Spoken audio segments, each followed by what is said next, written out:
à toutes et à tous. Donc, je suis Séverine Blanchy, chargée de projet à Promotion Santé Occitanie, donc sur le département de l'Aveyron.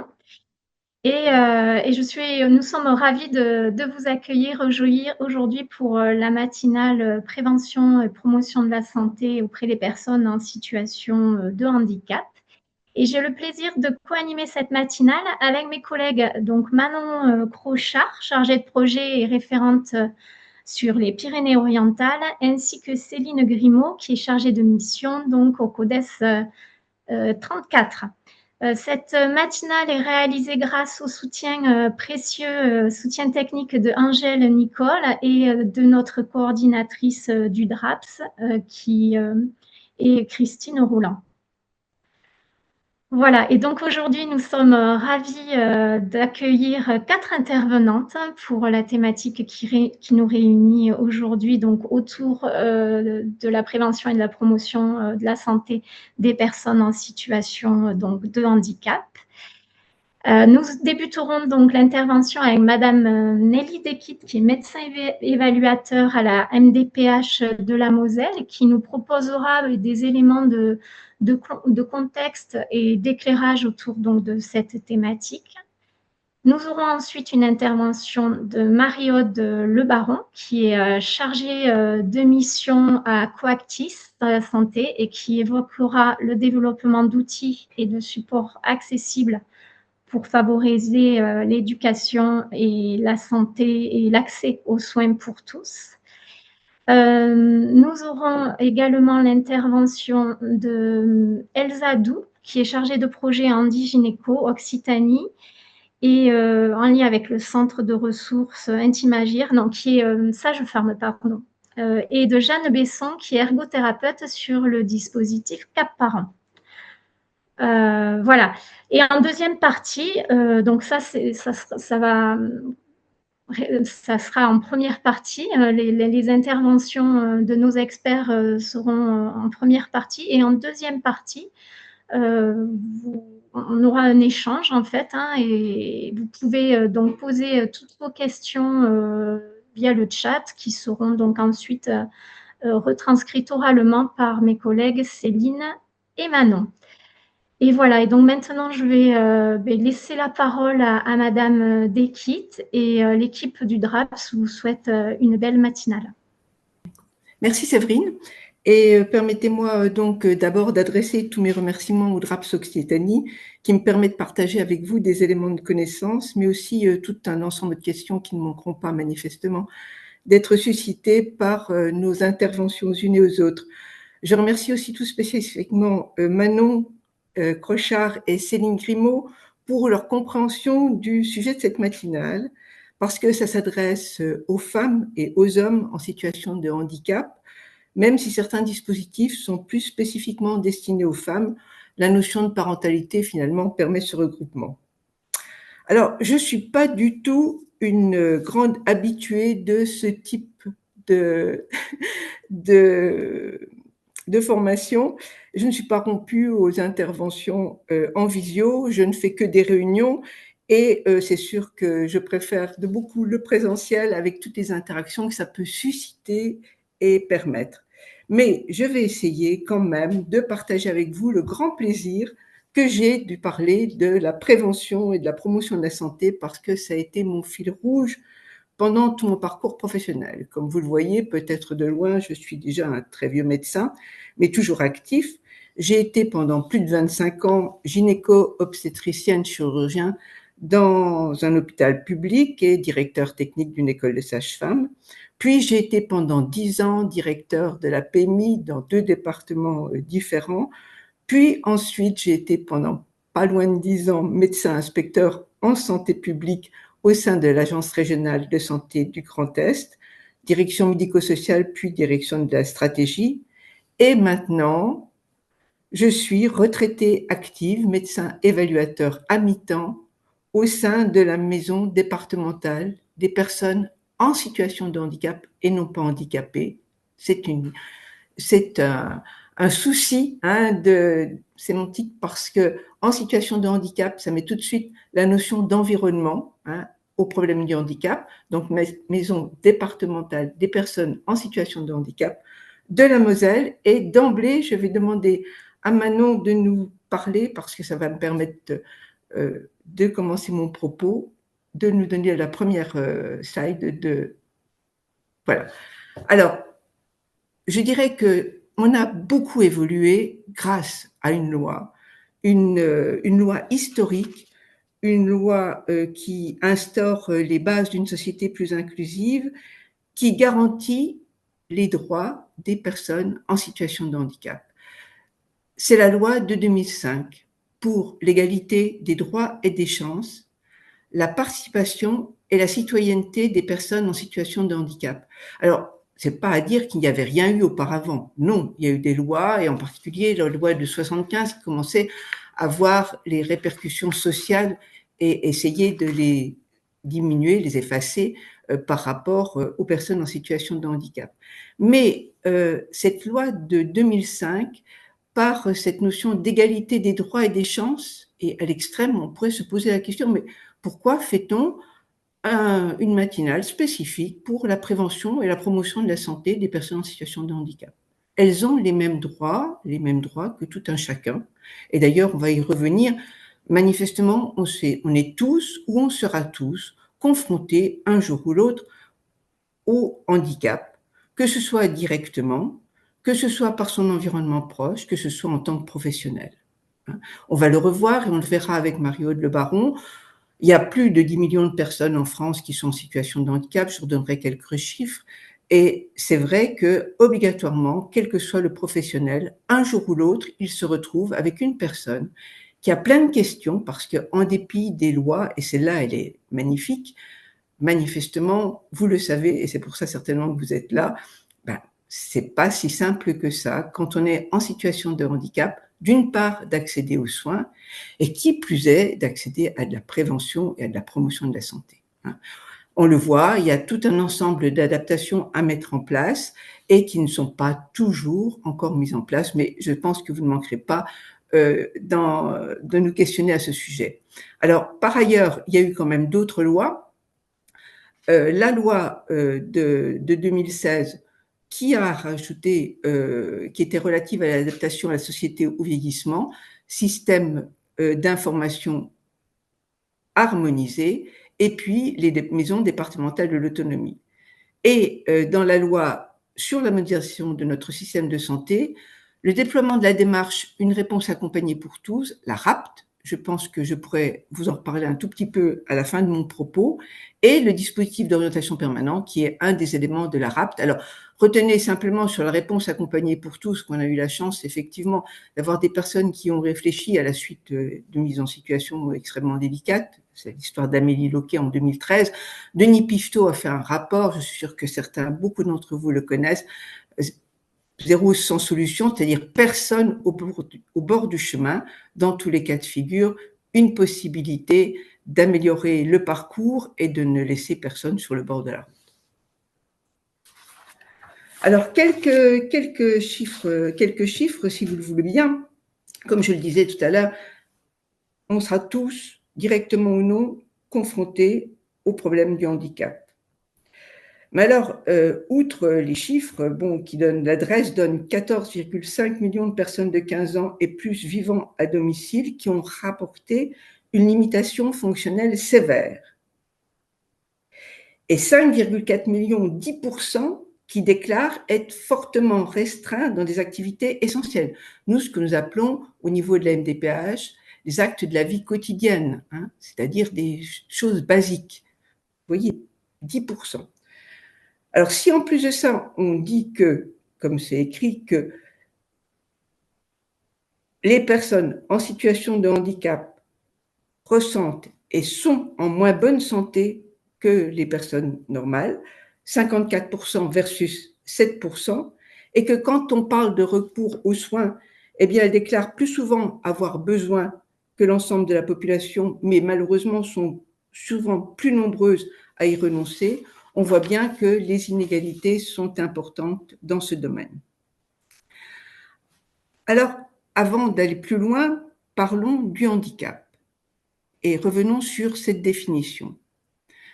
Alors, c'est important, tous les mots ont leur importance. Constitue un handicap au sens de la présente loi, donc la loi de 2005, comme je vous dis, historique et remarquable, toute limitation d'activité, ça s'appelle une incapacité, ou restriction de participation à la vie en société subie dans son environnement, ça s'appelle un désavantage, par une personne en raison d'une altération substantielle, durable. Le mot durable est important. On peut être invalide temporairement, on ne rentre pas dans le handicap dans la mesure où on va être guéri ou réparé. Ou définitive d'une ou plusieurs fonctions physiques, sensorielles, mentales, cognitives ou psychiques, ça s'appelle des déficiences, d'un polyhandicap, c'est-à-dire un accident cérébral qui va entraîner différentes déficiences motrices, cognitives et autres, ou d'un trouble de santé invalidant, on est sur les pathologies chroniques qui peuvent effectivement mener au handicap. Et ça, ce sont les déficiences. En sachant que cette définition s'adosse à la classification internationale du handicap. Alors, l'interaction de ces trois dimensions détermine la situation de handicap et le taux d'incapacité. Ça va être effectivement le travail d'évaluation des MDPH, non seulement de reconnaître le handicap, mais aussi effectivement d'en faire un niveau d'incapacité. Oui, la prochaine. Comme on le disait tout à l'heure, la situation de handicap, c'est le résultat d'une interaction entre les incapacités d'une personne, ses activités et son environnement. Ce qui met l'accent sur l'importance d'agir sur l'environnement. Si on reprend ce concept, bien évidemment, à un certain moment, les éléments qui pouvaient conduire au handicap, s'ils sont gommés par un environnement adéquat, eh bien, font disparaître. Alors là, c'est le meilleur des cas. C'est valable effectivement pour surtout tout ce qui est effectivement handicap physique, dans la mesure où l'environnement et l'accessibilité est fondamentale en matière de mobilité, mais aussi pour tous les problèmes de handicap mental. Oui, suivant. Donc, on l'a vu, la situation des handicaps définie par la déficience, les incapacités et les désavantages. Donc, bien évidemment, autant de personnes, autant de situations différentes et surtout autant de parcours de vie différents pour les femmes et les hommes. C'est dire que le sujet qui a été proposé, prévention et promotion des personnes, pour la santé des personnes en situation de handicap, ça va être quand même compliqué car il y a autant de possibilités de solutions que de parcours différents, que de personnes différentes. Une diversité importante avec, pour chacun, la nécessité d'avoir un parcours spécifique en fonction des difficultés rencontrées, mais aussi des compétences de chacun et de l'environnement. Alors, un handicap léger, mais vous le savez, dans un environnement défavorable, peut devenir un handicap lourd. Et là, je dois dire que j'y suis confrontée très, très, très fréquemment avec des personnes qui, du fait d'un contexte familial difficile, d'un parcours scolaire compliqué, sans succès, avec la naissance de mésestime de soi, d'anxiodépressivité, de refuge, de recherche de refuge, que ce soit des écrans ou autres, de repli sur soi, voire de mauvaise fréquentation, voire de béquilles comme les drogues et addictions, vont arriver dans la pathologie mentale, voire la psychiatrie. Et ça, je dois dire que c'est véritablement une énorme question qui mérite, et là, tous nos efforts en matière de prévention et de promotion de santé pour permettre à ces personnes de reprendre le parcours de leur vie. Oui, et la maîtrise de leurs difficultés. Alors, c'est difficile d'envisager de parler de prévention et de promotion de santé sans prendre au départ, et là, effectivement, je rejoins toutes les réflexions qui ont pu avoir lieu avec la charte Romain Jacob et Coactis, Marie-Aude Lebaron nous en parlera, mais sans reprendre au départ les attentes et les besoins des personnes en situation de handicap. Je ne vous ferai pas le distinguo entre les attentes et les besoins, je pense que vous le connaissez. Effectivement, nous, en tant que au niveau de la MDPH, on est souvent sollicité pour des attentes ou des demandes, puisque c'est avec les demandes uniquement que nous travaillons. Et ensuite, il faut, dans un souci d'équité et de bonnes réponses, bien sûr, définir ce que sont les besoins. Alors, juste un petit élément, là encore, impossible de parler des personnes en situation de handicap. Ces attentes et ces besoins sont tellement différentes en fonction de l'âge, du parcours. Et on le voit encore à notre époque, en matière de personnes en situation de handicap, on a des seuils d'âge qui semblent manifestement à repenser dans les établissements, par exemple. Vous savez, les établissements qui accueillent des enfants de 6 à 20 ans. On imagine quand même bien fortement que les attentes et les besoins de ces personnes ne sont pas les mêmes. Hein. D'où, pour nous, la nécessité de reposer bien la question du parcours, mais aussi à l'autre bout de la vie, les personnes handicapées vieillissantes. On sait que le handicap fait vieillir plus prématurément et plus rapidement, donc elles ont des attentes et des besoins particuliers. Et puis, on le verra au niveau du parcours adulte.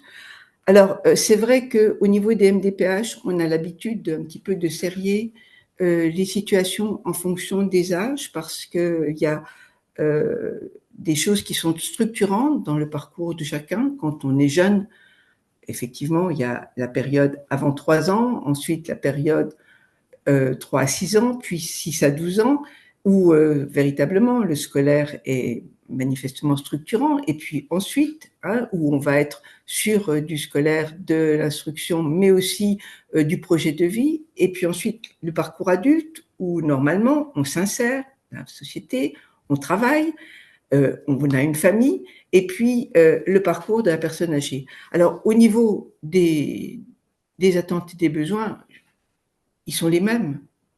Les personnes en situation de handicap ont les mêmes besoins, mais il y en a encore d'autres en plus. Donc les besoins sont identiques à ceux des personnes non en situation de handicap. Et c'est vrai que les préjugés, les stéréotypes, les discriminations, voilà. Je me suis même posé la question de la pertinence des consultations dédiées, dans la mesure où c'est vrai que personnes en situation de handicap, on va voir par contre que l'approche, l'accompagnement, l'adaptation nécessite bien sûr des aménagements pertinents et tout à fait adaptés. Oui, la prochaine dia. Alors, la santé des femmes en situation de handicap. Eh bien, je voulais redire que, bon, on a vu, c'est la santé de toutes les femmes, mais en plus, être une femme en situation de handicap, c'est vraiment une double peine dans la répartition des tâches, dans la différence de ressenti dans la vie professionnelle. On a vu que manifestement, au niveau là aussi des inégalités, les femmes qui sont en situation de handicap ont moins souvent accès à une vie professionnelle et sont plus exposées aux problèmes de violences sexistes et sexuelles. Des chiffres, 45% des femmes en situation de handicap travaillent versus 68% pour les femmes en général. 30% des femmes en fauteuil roulant ont accès à des soins gynécologiques, 49% pour la population générale. 9% sont victimes de violences sexuelles ou physiques au sein de leur ménage, 5,8% des femmes sans handicap. Alors, on sait qu'il y a de plus en plus de sensibilisation des établissements médico-sociaux qui reçoivent des femmes, que ce soit des femmes, des FAS, des MAS, pour... alors, je vous donnerai les éléments pour tous ceux qui ne connaissent pas les acronymes du médico-social, les foyers d'accueil spécialisés, les foyers d'accueil médicalisés, les maisons d'accueil spécialisées. Mais on sait aussi que la mise en œuvre est opérateur dépendant et donc non encore généralisée.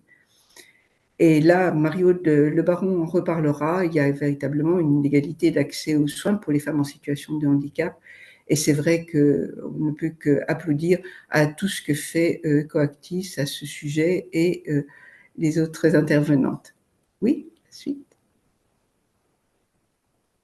Alors, la loi de 2005 reconnaît bien leurs droits, mais au-delà de ça, c'est vrai que cette loi historique magnifique, elle est vraiment superbe, mais son application. Alors, les besoins de soins, c'est comme toute personne, on l'a dit et je le redis, sans handicap, mais en plus. Il y a les problèmes d'inquiétude, d'angoisse, de difficulté de verbaliser, de difficulté de comprendre, la communication qui n'est pas toujours simple, et puis les personnes en situation de handicap, les jeunes filles surtout, comme les jeunes garçons d'ailleurs, sont souvent encore infantilisées dans leur parcours. Hein. Et c'est vrai que c'est des fois un peu compliqué de dire aux parents, mais ce sont de jeunes adultes et ils ont des besoins d'adultes, hein. Idem. Hein, donc, on le voit. Donc, ces besoins étant plus importants que des personnes non en situation de handicap, il va falloir faciliter tous les accès physiques, mais aussi l'accès à la communication. Il faut adapter le soin, accompagner la prestation dans un environnement favorable, sécurisant. J'ai l'impression que effectivement il y a un gap entre ce qui est écrit là et ce que l'on a vu encore il y a quelques années, même dans les hôpitaux. Et c'est pour ça que je disais l'accès aux soins. Vraiment, à ce niveau-là, on n'a pas été au niveau des hôpitaux obligatoirement les meilleurs. Hein, où il y a de ça quelques décennies. Hein. Et je suis vraiment très contente, vraiment très heureuse de voir que la plupart des établissements de santé maintenant ont souscrit à la charte Romain Jacob et l'ont adoptée. Je m'excuse, j'ai peut-être oublié quelque chose avant. Bon. Alors, les besoins de soins. Ah, excusez-moi, Manon, si c'est possible, la précédente. Non, excusez-moi, la précédente. C'est pas grave. Bon. Alors, voilà, les besoins de soins sont fonction quand même du genre, hein, et effectivement, il y a toute cette partie hein, liée à la gynécologie, bon, à la grossesse, à l'accouchement, au postpartum, à la parentalité. Hein. Mais toujours penser que c'est des besoins de soins identiques aux personnes non en situation de handicap, avec un plus. Oui, merci pour la suite, Manon, excusez-moi. Alors, la promotion de santé sous-entend en plus d'être acteur de sa santé. Alors, juste un petit bémol pour dire que être en situation de handicap nécessite beaucoup de ressources et de soutien. Ça nécessite de comprendre son handicap, de l'accepter, de vivre avec,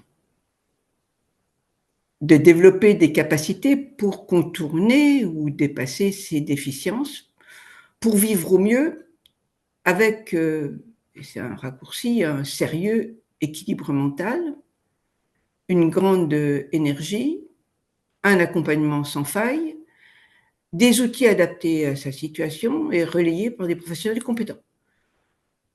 Bon. Et encore, on n'a pas vu toutes ces situations où, en particulier, on est dans l'incapacité de communiquer ou dans l'incapacité de comprendre ce monde qui vous entoure.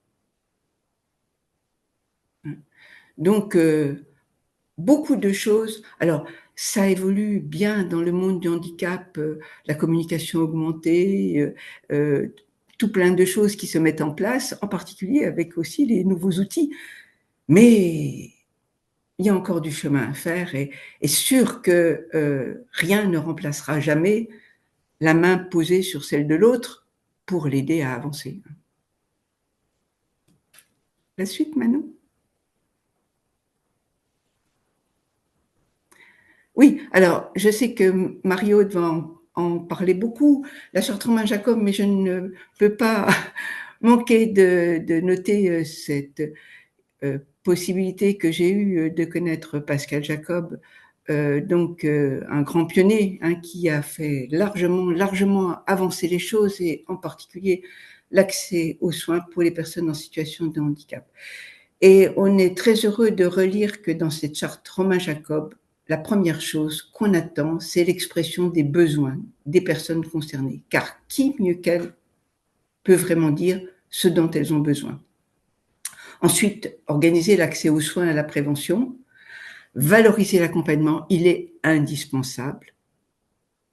Faciliter et développer l'accès aux soins ambulatoires, on le voit, c'est sûr que quand on est en situation de handicap, on a ses repères dans son environnement.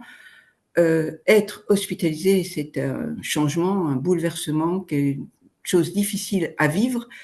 Et si on n'a pas des tuteurs, des accompagnants, ça va être vraiment très compliqué. D'où tout l'intérêt de faciliter et développer l'accès aux soins ambulatoires. Prévenir et adapter l'hospitalisation, on en est là aussi, ça se parle en amont, mais il y a plein de choses qui sont écrites en facile à lire et à comprendre maintenant. Bravo, bravo pour tout ça. Ça permet d'avancer de façon remarquable. Améliorer le recours aux urgences, mais là, c'est valable aussi pour les personnes non en situation de handicap. On est bien d'accord que c'est compliqué, mais on est sur des services qui sont effectivement facilement embolisés. Intégrer la santé au parcours des personnes en situation de handicap, ça c'est essentiellement pour tout ce qui est en amont en matière d'éducation de la santé, tout ce qui est au niveau de l'éducation nationale même, mais aussi au niveau des établissements. Faciliter le recours aux technologies d'information et de communication, construire une culture professionnelle commune, oui, c'est sûr que c'est dans le partage des éléments de connaissance, des visions, des représentations que nous avons, que manifestement, en tant que professionnels, nous pouvons être vraiment en coordination autour de la personne qui a le plus de besoins et qui a besoin de nous. Et mettre en œuvre et évaluer la présente charte, et ça, Coactis sait très bien le faire. Oui. Voilà. Alors, pour ce qui est des dispositifs d'aide et d'accompagnement, et en plus de ça, je suis très, très curieuse d'entendre ce que vous faites en Occitanie. Je passe la parole donc déjà à Mariole Le Baron, puis après à donc Elsa Doux et Besson. Je m'excuse. Jeanne Besson. Jeanne Besson, voilà. Excusez-moi, excusez-moi. Merci, Madame Desquites. Merci beaucoup. Donc bonjour à tous. Je suis ravie de pouvoir intervenir pour cette matinale. Et avant de commencer, alors, effectivement, remercier d'abord Promotion Santé Occitanie qui m'a invitée. Et puis vous, les participants, mais également, je suis aujourd'hui accueillie dans les locaux du pôle de compétences PCPE à Tarbes. Donc je remercie Alexia Guibaud qui en est l'infirmière coordinatrice ainsi que Madame Lucotte-Rougier, qui est la présidente de l'ADAPI 65, également présidente de l'UNAPI pour l'Occitanie, et accessoirement la déléguée départementale pour la charte Romain Jacob, qu'on va aborder un petit peu plus tard. Donc, je vais pas revenir sur ces chiffres, mais parce que Madame Dequitte en parlait déjà tout à l'heure, mais effectivement, la population en personnes en situation de handicap, ça regroupe quand même plus de 12 millions de personnes en France. Et pour la majorité, à savoir plus de 80% des handicaps qui sont également invisibles. On va évoquer les troubles du neurodéveloppement, notamment, qui sont tout à fait concernés par ces démarches-là. Avec le vieillissement de la population, on va se trouver également confronté à des situations de maladies neurodégénératives et autres qui entraînent des handicaps avec le vieillissement naturel de la population. Alors, il y a d'autres chiffres, là, c'est les chiffres effectivement de la direction pour la recherche statistique, sont notés également par rapport à cette question du recours aux soins, des grandes disparités. On a pu mentionner en 2022 qu'il y avait 54% des personnes en situation de handicap de 16 à 64 ans qui se déclaraient en mauvais état de santé, voire en très mauvais état de santé, comparé à un chiffre moindre pour la population dite ordinaire. De la même manière, les études statistiques montrent qu'il y a une propension au surpoids également sur cette population, un renoncement aux soins plus fréquent et également lié aussi à un problème de ressenti à la question financière. Donc, de là à engager un autre débat qui pourrait être celui de là, n'est-on pas dans une mesure de discrimination dans le parcours de soins, chose qui a été avancée notamment par la Défenseure des droits dans son dernier rapport. notamment liées effectivement à la précarité financière et les différentes disparités sociales. Je ne vais pas m'étendre là-dessus parce qu'effectivement, c'est un sujet qui est important, mais revenir directement à ce qui nous intéresse, à savoir que en Occitanie, l'association Coactive Santé pour laquelle je travaille a été mandatée par l'ARS Occitanie pour mener ce projet Handicap Santé pour une durée de 3 ans actuellement, à charge pour moi sur toute la région. Alors, Coactive Santé, c'est effectivement développer Handicap Santé au travers des supports qui nous sont propres, à savoir Santé BD et HandiConnect, que je vais aborder plus tard, mais également au travers d'autres dispositifs qui sont existants et qui ont vraiment le mérite d'exister et dont on doit parler. Alors, en ce qui concerne l'annuaire santé.fr, c'est un annuaire d'accessibilité où les professionnels de santé sont, quel que soit leur type d'exercice d'ailleurs, sont invités à se renseigner pour faire figurer toutes les modalités d'accessibilité de leur consultation et cabinet. Alors, ça se limite pas à la question de l'accessibilité motrice, mais également toutes les formes. Ça va pouvoir avoir un impact également sur le mobilier qui est utilisé. Effectivement, est-ce qu'une table est adaptée pour recevoir un soin gynécologique, pouvoir servir être suffisamment abaissé ou pas? Avoir également une capacité à accueillir un public qui a des difficultés de compréhension, qui va avoir une difficulté pour entendre ou pour voir.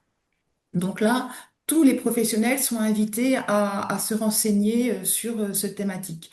Euh, En Occitanie, on est actuellement on est à moins de 900 professionnels qui sont renseignés sur toute l'Occitanie. C'est ce qui est très peu comparé au nombre de professionnels de santé existants. Madame De Guide l'évoquait tout à l'heure, la charte Romain-Jacob, qu'est-ce que c'est? Alors, qu'est-ce que c'est? C'est effectivement une charte et les établissements sanitaires signataires s'engagent à respecter effectivement ces différents articles et à mettre en œuvre de manière concrète des actions pour favoriser l'accès aux soins des personnes en situation de handicap. Aujourd'hui, en Occitanie, on a la chance aussi d'avoir un certain nombre de comités départementaux de la charte Romain-Jacob. Donc, les établissements signataires se regroupent en partenariat avec également un certain nombre d'instances pour mettre en œuvre une politique active dans l'accès aux soins des personnes en situation de handicap. Et pour les établissements sanitaires, mais également pour la médecine de ville. Hier matin, j'étais effectivement invitée au copilotage du comité départemental des Hautes-Pyrénées, où j'ai eu la chance effectivement de pouvoir rencontrer un certain nombre d'acteurs. Alors, on va continuer. Un autre dispositif qui est extrêmement intéressant, c'est le baromètre handifaction. Le baromètre handifaction, il a été, même si maintenant il est porté par l'assurance maladie, il a été créé initialement par Handidactique, même association qui est effectivement créatrice du dispositif de la charte Romain-Jacob. Ce questionnaire, il a pour vocation de donner la parole aux personnes en situation de handicap ou bien à leurs aidants pour qu'ils puissent témoigner de leur expérience par rapport aux soins. Est-ce qu'ils ont, oui ou non, pu effectuer des soins? Et si oui, dans quelles conditions? Et sinon, pourquoi? Donc effectivement, c'est intéressant qu'ils puissent le renseigner. Il faut savoir qu'actuellement, en Occitanie, on va avoir un certain nombre de personnes, on peut être encore à 28% des répondants qui déclarent ne pas avoir eu accès aux soins. Et bien sûr, il y a des disparités au niveau des départements, mais ce qui montre encore qu'il y a une marge de progression importante à faire. Alors ce baromètre, il est vraiment facile à adapter. Certains établissements sanitaires le mettent en information aussi pour leur patientèle. Mais c'est intéressant de le faire connaître à l'intérieur des établissements médico-sociaux. Et puis au niveau également des personnes en situation de handicap qui vivent à domicile, parce que là encore, il peut y avoir une disparité selon ce que l'on est ou pas accueilli en établissement médico-social. Je vais arriver à ce qui est un peu plus ma partie, à savoir Coactive Santé. Donc, c'est une association qui existe depuis plus de 15 ans maintenant, qui a pour vocation de favoriser l'accès aux soins des personnes en situation de handicap. Parce que ce qui a été mentionné et déjà depuis un certain nombre d'études, la difficulté d'accès aux soins pour les personnes en situation de handicap relève de deux problèmes majeurs. Le problème numéro un, ça va être la question de la communication et de la compréhension des personnes par rapport à ce qu'on leur dit et effectivement par rapport à ce qu'elles vont vivre. Et le deuxième problème, c'est la question de la formation des soignants. Car dans les parcours de formation initiale, encore à ce jour, il y a un défaut de ce côté-là et on ne peut pas être spécialiste de tous les types de handicap. Et donc, l'association développe deux sites internet, Santé BD et HandiConnect, qui vont répondre à ces deux problématiques en offrant des ressources en accès libre.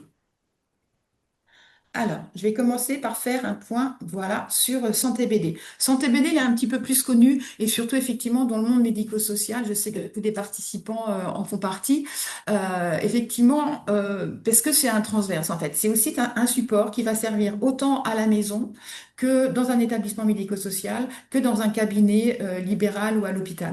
Ce sont des supports en facile à lire et à comprendre sous forme de BD, tels qu'on peut voir également qui en sont toutes transcrites en facile à lire et à comprendre, donc le fameux petit logo Falc qui est travaillé avec des personnes dont c'est le métier, des personnes en situation de handicap, dont c'est le travail de faire la transcription.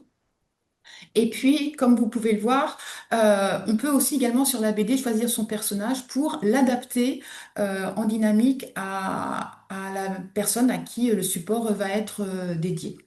Alors, tous ces supports sont travaillés avec des experts. On travaille avec plus de 150 experts maintenant pour effectivement un respect strict des protocoles qui sont expliqués dans les consultations, à savoir que c'est simple mais pas simpliste. Effectivement, les choses sont clairement énoncées et correctement énoncées.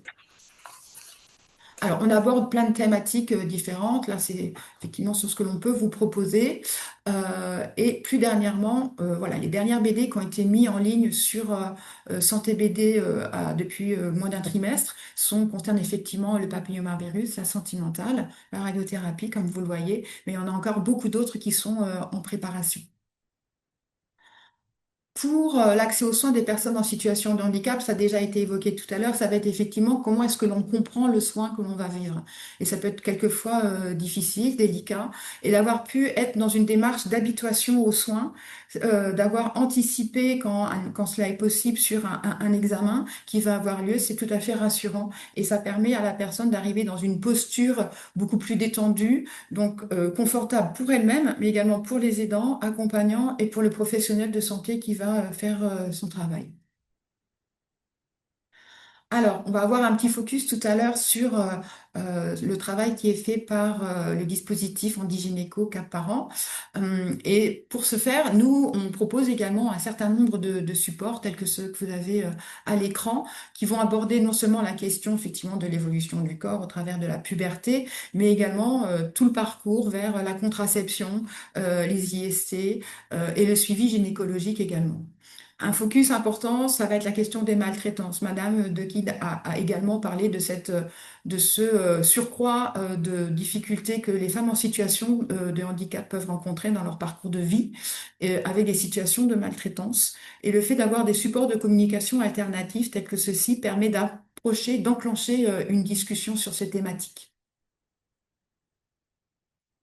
Une banque d'images, à quoi sert-elle? Eh bien, ça va être dès lors qu'un professionnel peut avoir besoin de créer son propre support, puisqu'il n'a pas forcément besoin de toute la BD, ou de montrer effectivement, de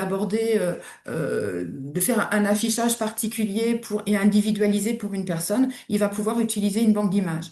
Là, j'ai fait un focus sur le suivi gynécologique, mais actuellement, la banque d'images que l'on propose, elle comporte plus de 20 000 dessins et les professionnels donc peuvent aller vraiment chercher ce dont ils ont besoin pour construire leur propre outil.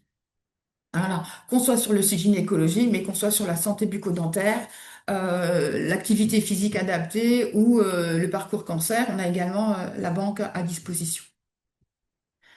Ce qui peut être intéressant, on a abordé effectivement cette question de la prévention, c'est comment est-ce qu'on les approche, comment est-ce qu'on l'aborde. La plupart des campagnes nationales de prévention qu'on voit à l'heure actuelle sont toujours un petit peu tournées vers un public dit ordinaire. Et c'est vrai que les supports, les sujets sont quelquefois peu adaptés à une personne qui va avoir une difficulté de communication et de compréhension.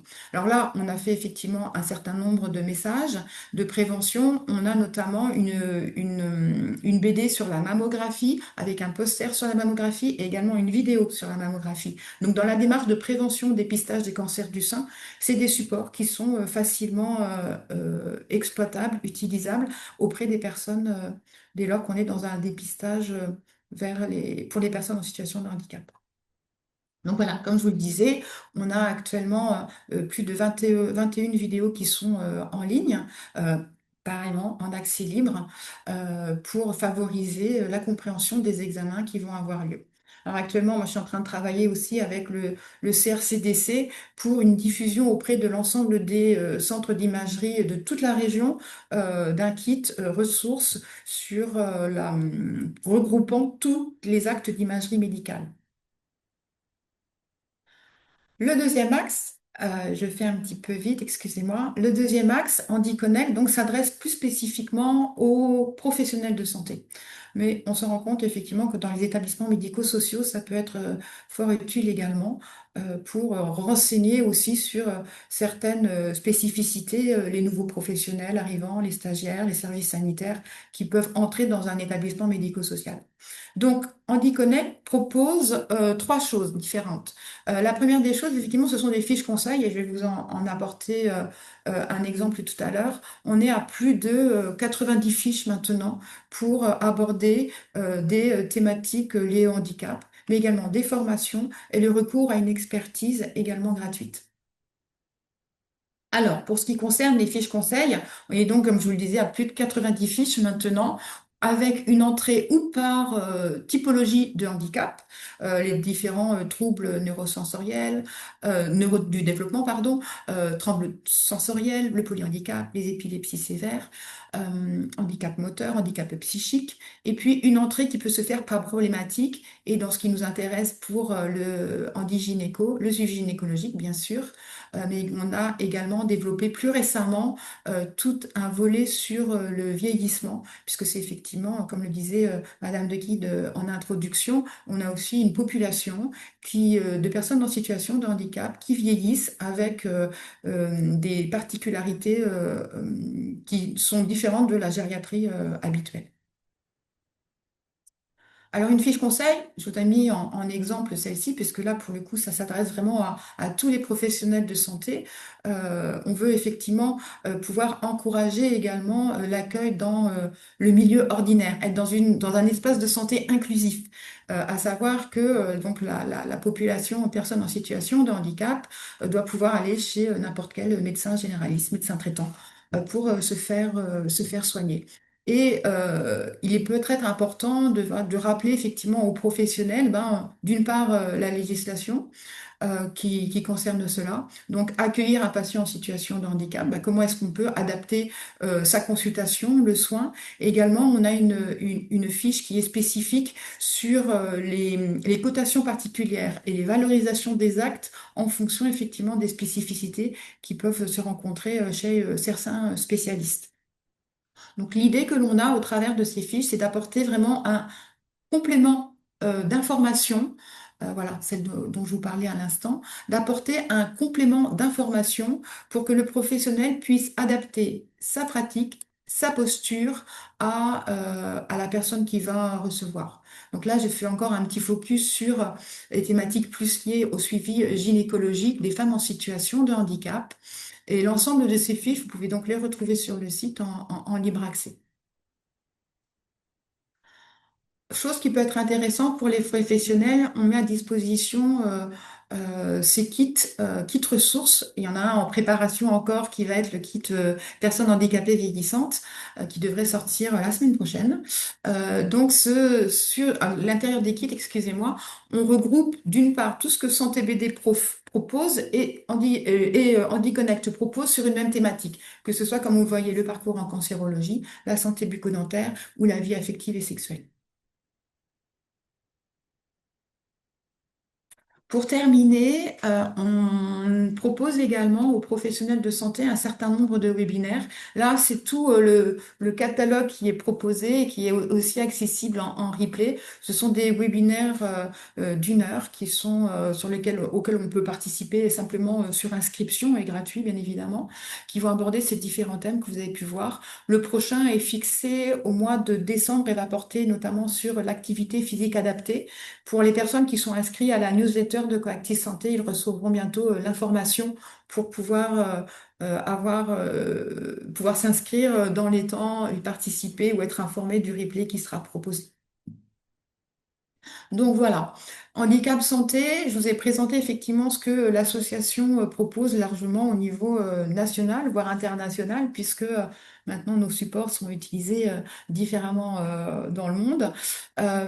Mais ce que concrètement, moi, dans le cadre de l'action handicap santé, j'ai pu proposer des projets qui sont en cours, et notamment en Ariège avec un dépistage organisé qui va être proposé en partenariat avec le conseil départemental, avec la délégation départementale de l'ARS, le CRCDC, l'Oncopole de Toulouse et d'autres acteurs, bien évidemment, pour notamment la CPAM, pour faire un dépistage, proposer un dépistage directement dans un aller vert auprès des structures médico-sociales. Un certain nombre d'autres projets en cours avec un travail que l'on veut pouvoir renforcer avec les différents comités départementaux de la Chartres-Rhumain-Jacob que j'ai évoqué jusqu'alors, mais également les professionnels de santé qui exercent en médecine libérale avec un travail enclenché également avec le guichet inter-CPTS, les différentes URPS, la FECOP, qui sont des acteurs essentiels de la santé sur notre territoire. Mais bien évidemment, et pour ce qui va concerner les établissements sanitaires, avec l'ensemble des référents handicap qui sont maintenant nommés obligatoires dans les établissements de santé et qui doivent mettre en place effectivement une politique d'accueil favorisée pour les personnes en situation de handicap. Voilà. Et la dernière scène que je vais vous proposer, ben voilà, ça va être effectivement cette possible inscription que vous pouvez faire à la newsletter de façon à être d'une part informé des webinaires que j'ai évoqués, mais également des santé BD et des Handy Connect, des nouvelles publications qui sont mises à jour. Voilà. Et je reste à votre disposition si vous avez besoin d'autres informations. Merci. Merci beaucoup, Madame Le Baron, pour toutes ces présentations de ressources très utiles pour les professionnels qui accompagnent des personnes en situation de handicap. Donc, on va maintenant passer la parole à Elsa Doux et Jeanne Besson qui vont nous présenter les dispositifs Handigynéco et Cap Parents. Bonjour à tous, je vous partage mon écran pour pouvoir vous présenter le diapo et j'en profite du coup pour vous remercier pour votre invitation et honorée de présenter du coup le projet Handigynéco qui se déploie actuellement sur la région. Du coup, est-ce que c'est bon? Vous visualisez bien le diaporama et vous m'entendez bien? Ok, parfait. Du coup, par rapport à Handigynéco Occitanie, donc là, on est vraiment dans un projet pour faciliter l'accès aux soins des personnes en situation de handicap. Vous verrez plus précisément, du coup, pour les femmes résidant en établissements médico-sociaux. Et ce projet, il s'inscrit dans un contexte national que je vais brièvement vous décrire pour vous dire que ça fait déjà bientôt 10 ans que, à la suite d'une étude Handigynéco qui avait été mise en place par Île-de-France, du coup, qui a impulsé cette dynamique Handigynéco. Du coup, l'issue de cette étude a mis en évidence une grande disparité et des difficultés d'accès aux soins pour les femmes accueillies en établissements médico-sociaux, masses et femmes.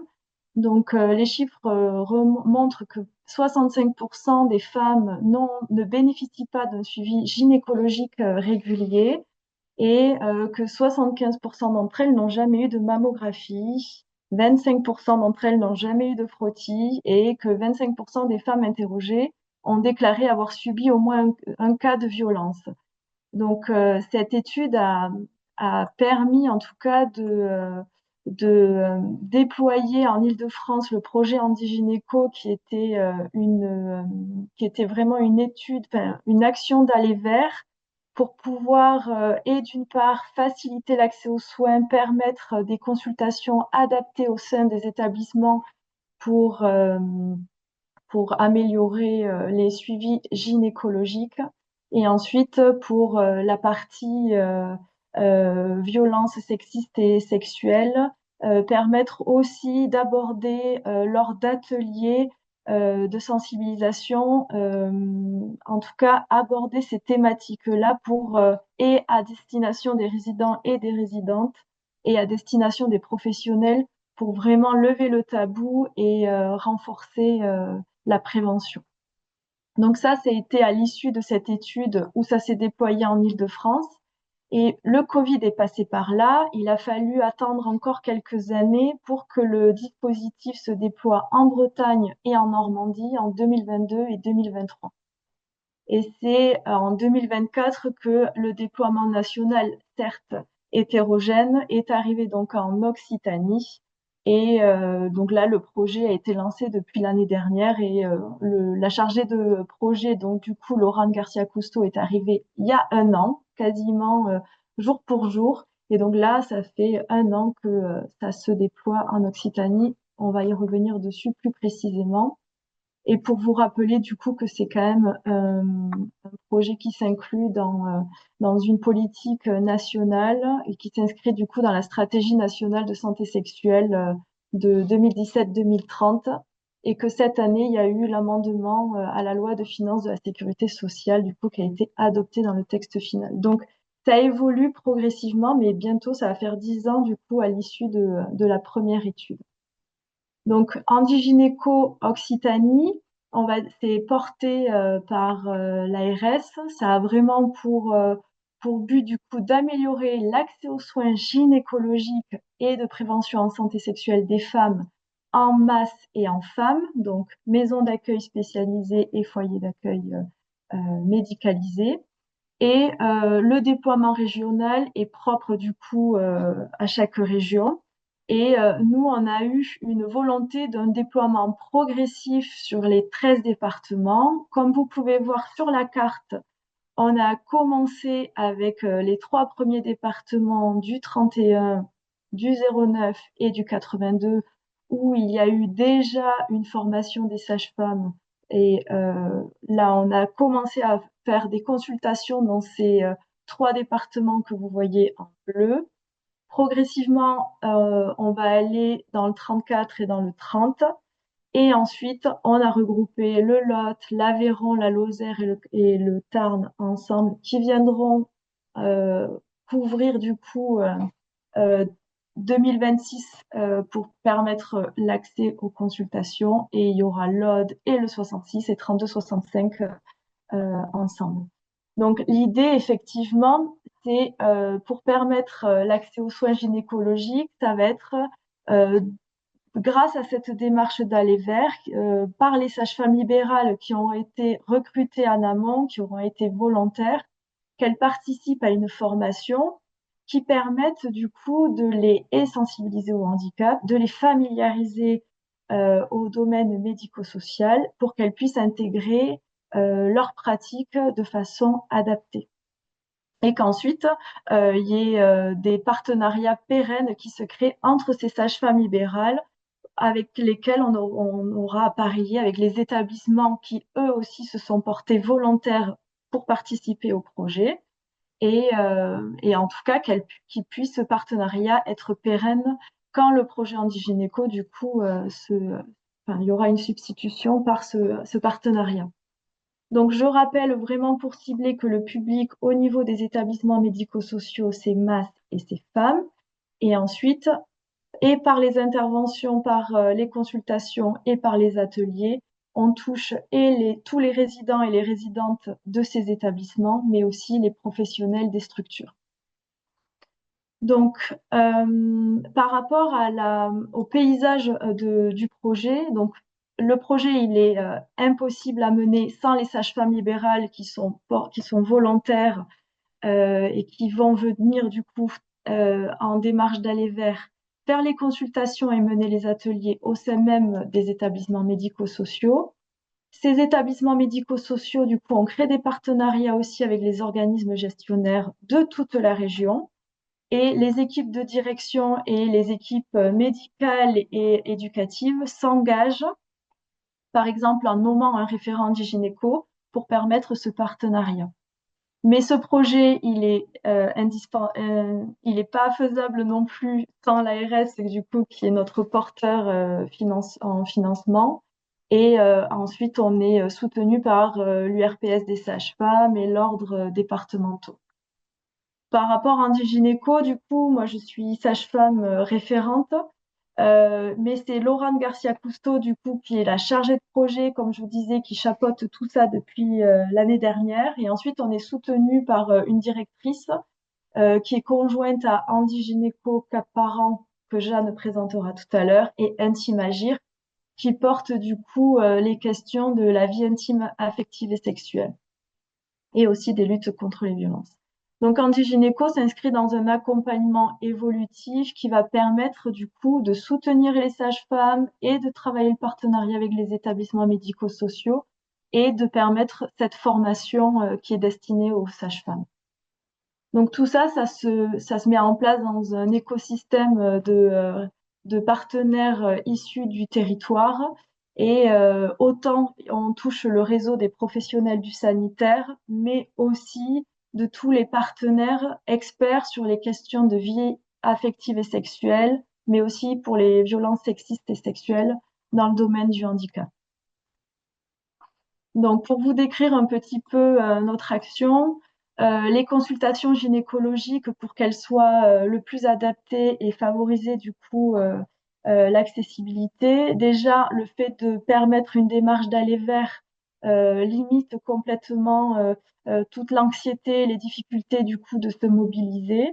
On travaille de concert avec les consultations dédiées, bien sûr, et les médecins et sages-femmes qui participent aux consultations dédiées.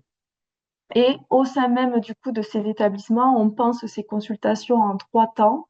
La première qui se fait de concert avec l'équipe et médicale et éducative pour pouvoir comprendre les besoins spécifiques de la patiente et préparer en amont et tout l'historique des antécédents et de ces traitements par exemple, mais vraiment pour faciliter la communication, pour faciliter l'adhésion aux soins, comprendre les renforçateurs, comprendre ce que la personne, pour que la personne puisse adhérer à ce soin en santé gynécologique. Donc la sage-femme, elle va travailler en binôme pour pouvoir mener à bien la consultation adaptée en fonction du coup des besoins, autant pour faciliter la mobilisation que pour faciliter la communication.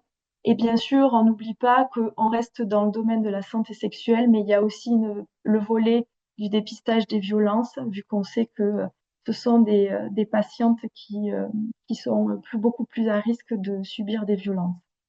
Et ensuite, on organise du coup dans le projet le après en lien avec l'équipe médicale, mais aussi le parcours soins deuxième recours s'il y a besoin de proposer des examens complémentaires. Donc c'est quand même un engagement assez important qui demande du temps et dont les sages-femmes se motivent pour participer et les établissements aussi s'engagent à cette démarche. Et en parallèle, du coup, les ateliers collectifs qui ont vraiment pour objectif donc de sensibiliser à la santé sexuelle. On favorise la co-animation, la co-organisation avec les professionnels des établissements pour que les ateliers qui peuvent prendre différents formats en fonction du public et de leur capacité de concentration, d'écoute, de mode de communication, et on va essayer vraiment de cibler et de répondre aux besoins spécifiques de chaque structure. Et tout ça, du coup, le fil rouge, c'est le travail du coup partenaire avec Indigynéco, où on est là pour soutenir et du côté des sages-femmes et des établissements. Donc ça, c'est vraiment notre volonté de pouvoir proposer ça au sein des établissements. Et donc, comme je vous disais, les sages-femmes, du coup, on a une formation médicale, on a des compétences qui sont encadrées, mais certaines sages-femmes vont avoir besoin pour se sentir plus à l'aise pour intégrer les établissements et proposer du coup des consultations adaptées, vont avoir besoin d'être sensibilisées, formées sur les spécificités du handicap et aussi sensibilisées pour l'animation de ces ateliers et pour les résidents et pour les professionnels. Et ensemble, lors de cette formation, c'est aussi un moment d'échange pour travailler notre posture, pour réfléchir à comment on se représente notre pratique avec la sexualité des personnes en situation de handicap. C'est vraiment un moment privilégié aussi pour travailler nos propres représentations sur le handicap, mais aussi qui sont liées à notre société portée par le validisme. Donc l'idée, c'est qu'il y ait tout cet accompagnement, cette formation, elle se fait généralement sur 3 jours, mais vous comprenez que c'est largement insuffisant. Donc on est vraiment en soutien pour aussi proposer des webinaires, mais aussi tout le partage des partenaires. Donc on travaille beaucoup avec Marie-Aude sur tout ce qui va être les outils Falc, tous les fiches HandiConnect. C'est vraiment des ressources indispensables. Donc, pour vraiment conclure, je ne veux pas perdre trop de temps là pour Jeanne. Et pour le reste des questions, pour conclure, du coup, vraiment Handigynéco a une volonté de s'inscrire dans faciliter l'accès aux soins des femmes en situation de handicap. Handigynéco cible énormément sur les EMS, MAS et femmes. En tout cas, parce que c'est là où il a été repéré en priorité des inégalités sociales. Et ensuite, par notre approche positive de la vie intime, affective et sexuelle, on essaye vraiment de promouvoir aussi la santé sexuelle auprès des personnes en situation de handicap. Et pour terminer, si jamais, à l'issue de ce webinaire, si vous avez des questions un peu plus spécifiques, je vous invite à nous contacter directement. Et sinon, à tout à l'heure.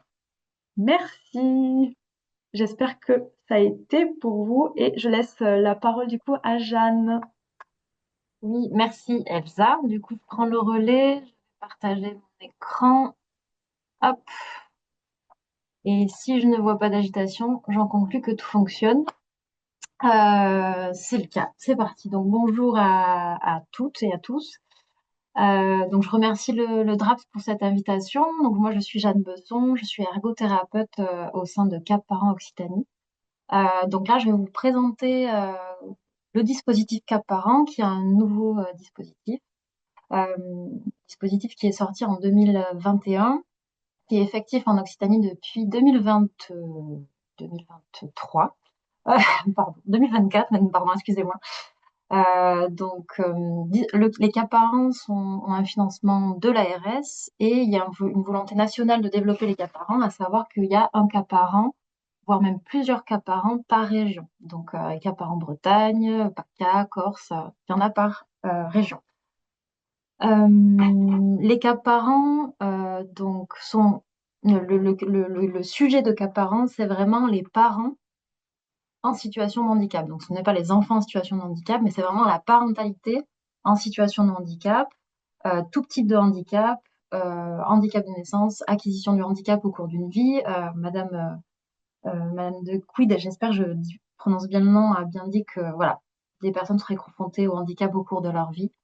Et bien nous, en fait, notre corps du sujet, c'est vraiment ces parents-là, du désir d'enfant, la réflexion d'avoir un enfant à l'enfant à 18 ans. Donc tout ce parcours-là, de la grossesse, la périnatalité, la parentalité aussi. Rapidement, je vais revenir sur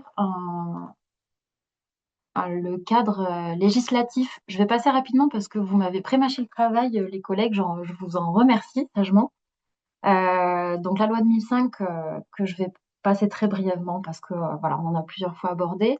En fait, plusieurs lois, plusieurs circulaires, en fait, que ce soit en France, que ce soit aussi au niveau de l'ONU en 2006, qui mettent en avant qu'il y a des discriminations face à la fonction parentale, il y a un principe d'accessibilité qui doit être respecté, il y a une notion de faciliter l'accompagnement en fait au rôle parental et de respecter finalement un désir de parentalité. Et d'avoir un accompagnement fait d'outils, de ressources. Donc ça, c'est voilà, au niveau légal. Dans un contexte aussi en France d'intention politique, notamment par exemple en mai 2018, voilà, il y a eu un rapport sur Plus simple la vie qui a débouché sur une aide financière spécifique qui est destinée aux parents en situation de handicap, donc notamment la PCH parentalité pour une aide humaine et une aide technique de la naissance aux 7 ans de l'enfant.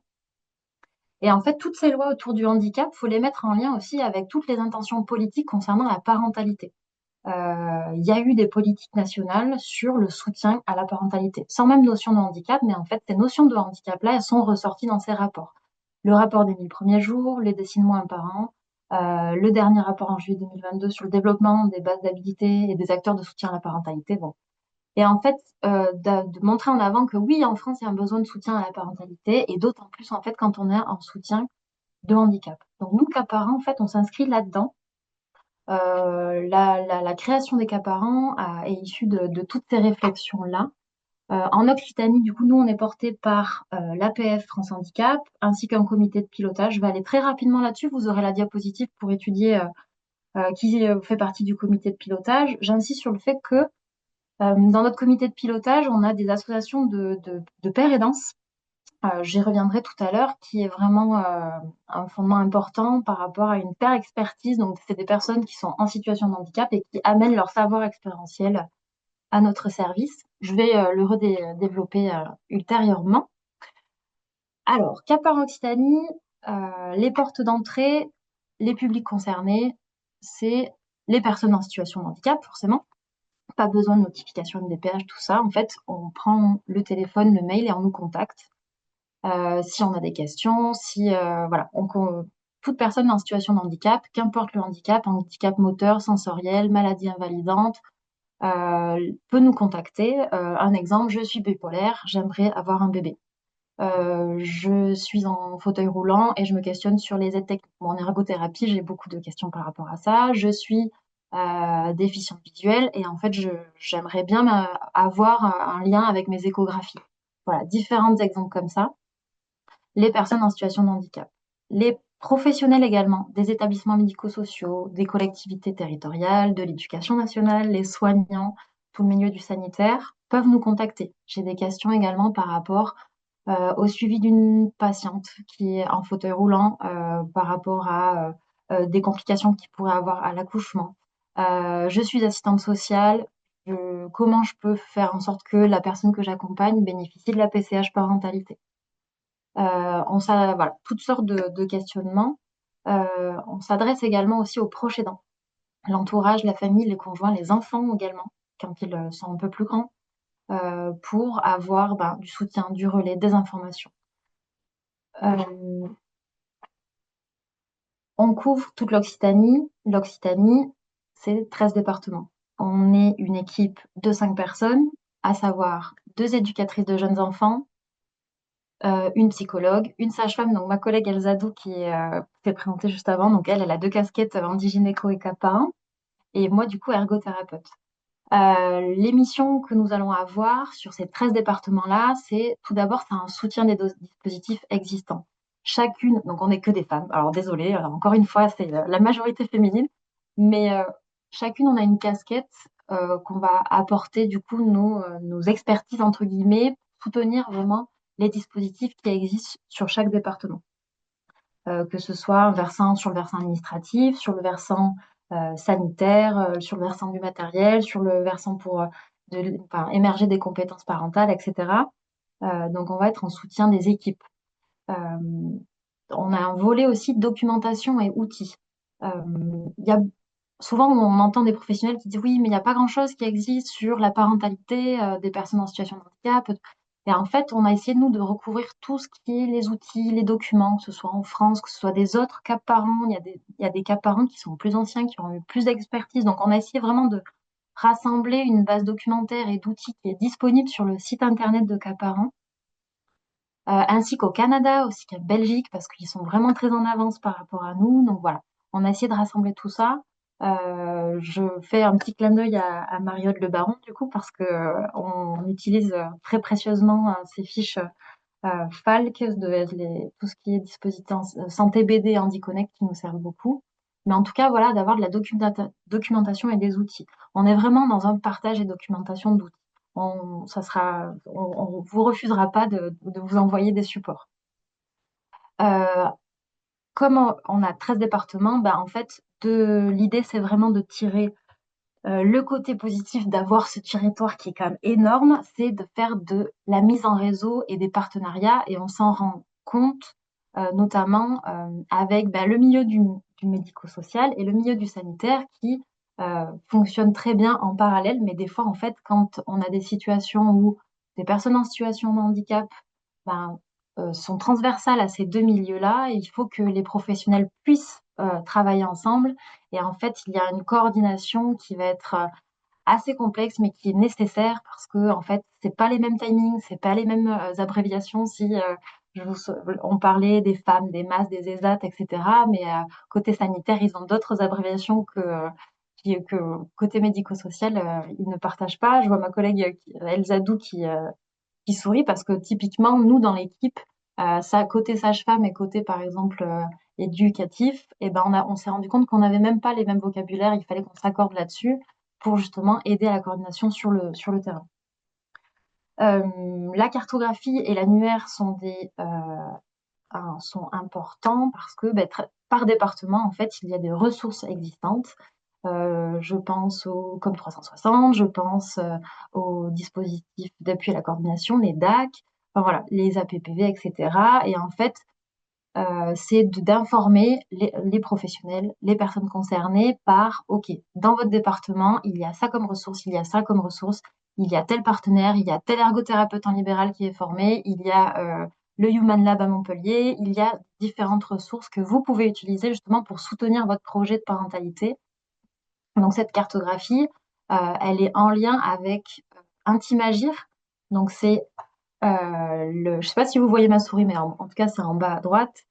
Avec Intimagir, on est vraiment en lien dans le sens où déjà on partage les mêmes locaux et en fait on est porté par cette même volonté de réduire un peu les inégalités face à la vie affective, sexuelle, la parentalité, la lutte contre les violences, et nous, du côté cas parent, de tout ce qui est une parentalité positive autour du handicap, et faite de ressources et d'actions. Voilà. Le dernier point, du coup, c'est de développer cette notion de pair aidance.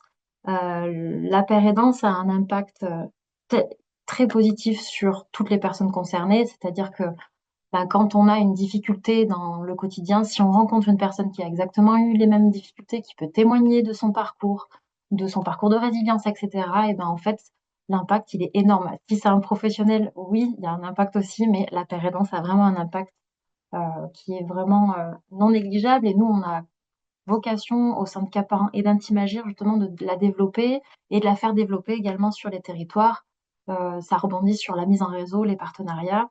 Nous, on a des pairs experts, on a un pair expert qui est embauché au sein de l'équipe.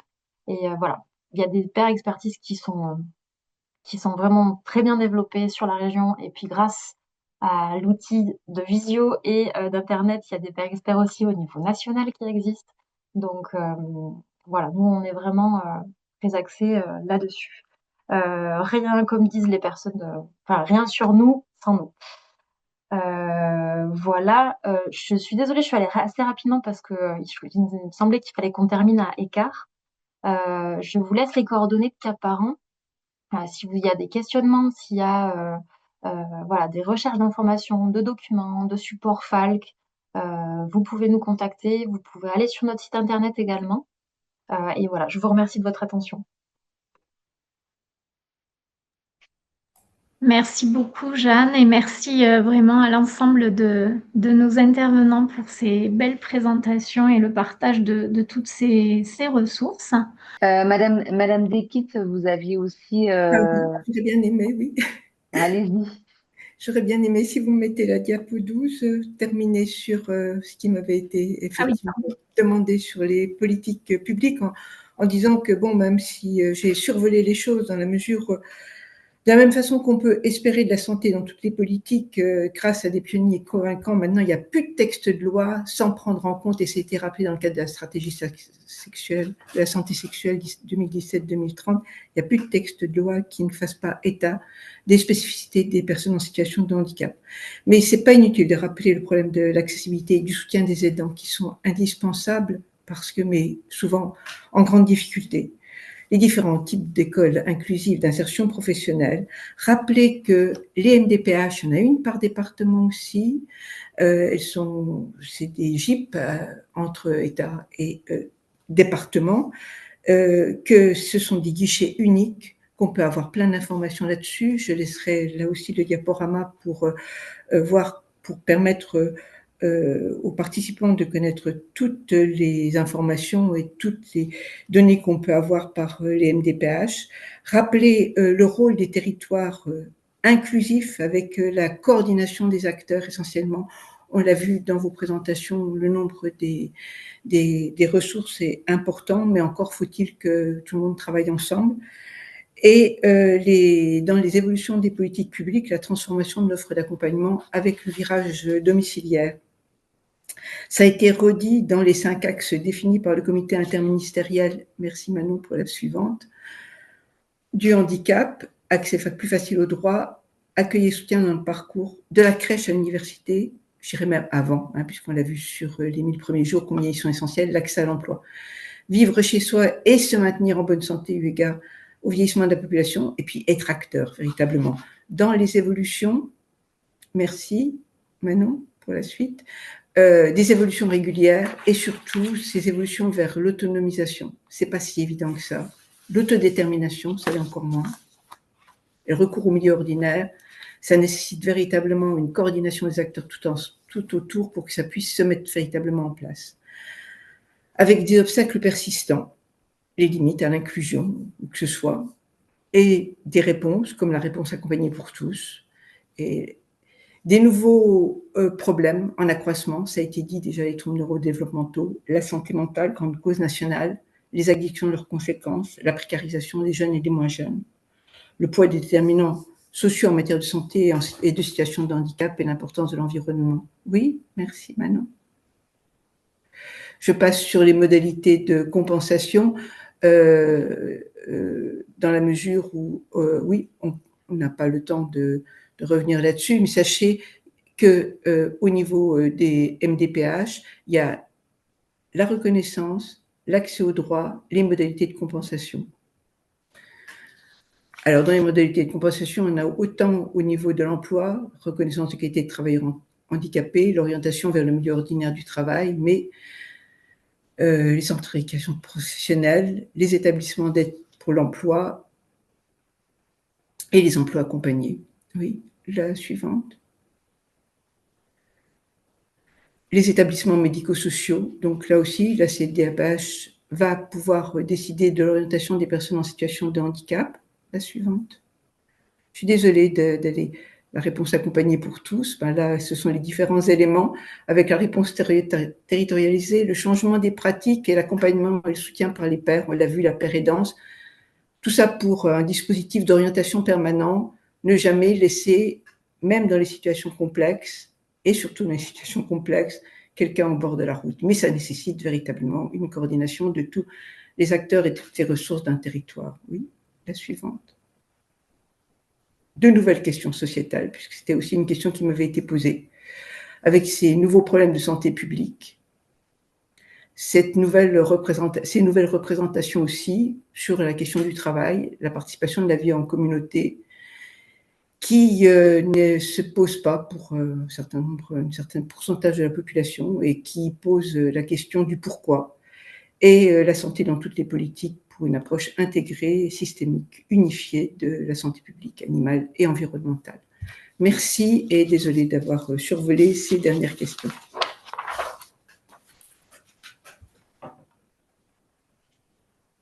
Merci Madame Desquites. Donc voilà, maintenant place aux questions qui ont pu, aux quelques questions qu'on a pu voir dans le chat. Donc je laisse Céline et Manon prendre la main. Alors, si je reprends les différentes questions, donc il y avait une première qui était plutôt pour Andy Gynéco, qui était, Marie-Aude, tu pourras compléter du coup, quid des sages-femmes non libérales? Voilà, du coup, si tu veux peut-être compléter Marie-Aude ta question. Parce qu'effectivement, Elsa a mentionné bien qu'effectivement, le programme actuellement, il est proposé pour l'action des sages-femmes libérales, justement. Et moi, j'ai pu avoir la question d'un certain nombre de sages-femmes qui interviennent dans hôpitaux, qui sont, voilà, qui sont salariés d'hôpitaux, et savoir comment est-ce qu'elles peuvent s'intégrer au dispositif aujourd'hui. Actuellement, effectivement, le programme Handigynéco, ce n'est que sage-femme libérale. C'est une question de financement. On a été effectivement interpellé par des sages-femmes territoriales de PMI ou même hospitalières qui travaillent déjà et qui peuvent recevoir déjà des patientes et du coup qui voulaient avoir accès à la formation pour et accès à toute cette communauté, on va dire, de sages-femmes sensibilisées et formées. Malheureusement, à l'heure actuelle, en Occitanie, il n'y a pas encore prévu d'ouverture aux sages-femmes non libérales. On verra on va dire, le plus ou moins long terme, parce qu'on peut voir dans d'autres régions l'ouverture avec le déploiement d'Andigynéco à d'autres catégories de sages-femmes. Mm. Merci. Mais oui, on n'est pas parfait, mais on commence par quelque chose. Merci.